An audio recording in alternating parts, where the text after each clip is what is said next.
Hey everyone, let's jump right into this explainer. Have you ever felt like you're doing absolutely all the right things, really putting in the effort to grow spiritually, but somehow you still feel this weird chill in your relationship with Jehovah? Well, today we're unpacking a really powerful everyday analogy from our source material that perfectly illustrates how to safeguard our inner selves.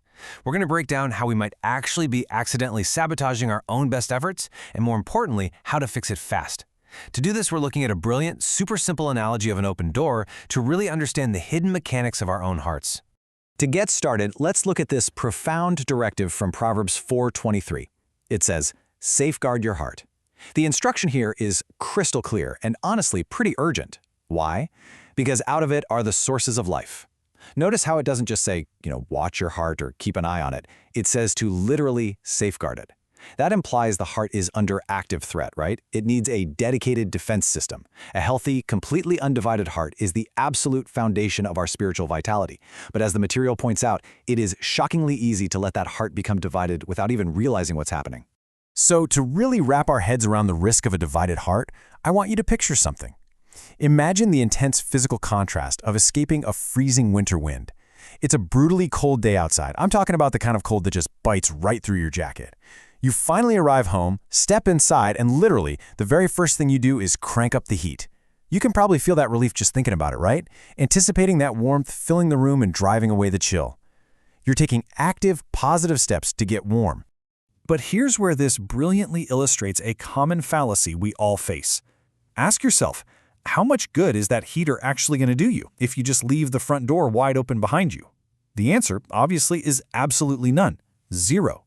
That freezing, biting wind from outside is going to rush right in. It'll completely fill your house in seconds, and it will totally overpower the heat you just turned on.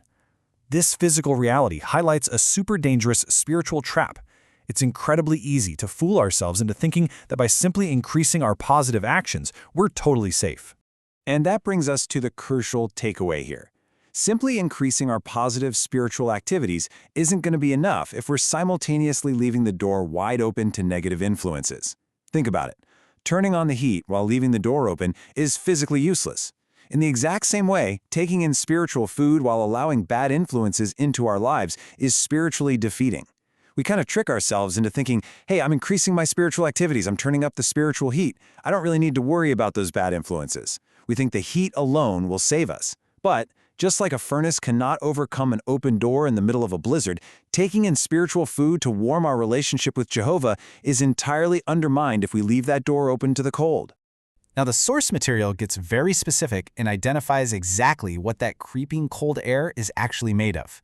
The specific threats that can easily divide our heart include unwholesome entertainment, bad associations, and materialistic thinking. These aren't just, minor distractions. They are the literal cold air that rushes in when the door's left even slightly ajar. These are the very things that stealthily begin to weaken our love for Jehovah. You might be studying, you might be taking in all this great spiritual food, but if you're simultaneously spending time with bad associations or soaking up unwholesome entertainment, well, you're basically running the heater with the front door wide open. This text from Ephesians 2:2 really pulls the whole analogy together, perfectly defining this spiritual cold air as the world's ungodly attitude. And the real danger isn't just that it makes us a little spiritually chilly. No, the danger is that it enters our heart and completely divides it.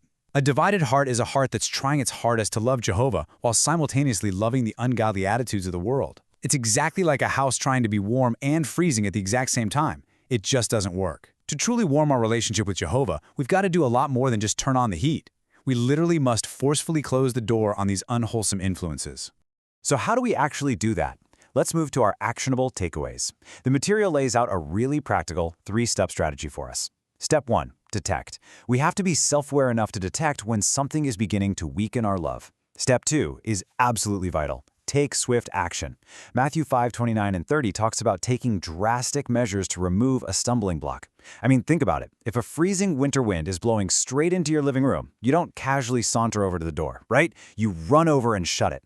We have to take that same swift action to remove bad association or materialistic thinking. And finally, step 3, close the door completely. No half measures here. We simply cannot let our heart become divided. As we wrap up this explainer, I want to leave you with a critical question to think about today. What doors in your own life might you need to shut right now? Are you running your spiritual heater through study and meetings, but secretly letting that freezing draft of materialistic thinking or unwholesome entertainment slip right through the cracks? Remember, an undivided heart is the ultimate source of life. So will you take the swift action required to close the door on the world's cold air today? For more information on this, be sure to visit jw.org. And hey, if you enjoyed this explainer, go ahead and like, share, subscribe, and hit that bell icon to get notified when we drop our next one. See you next time.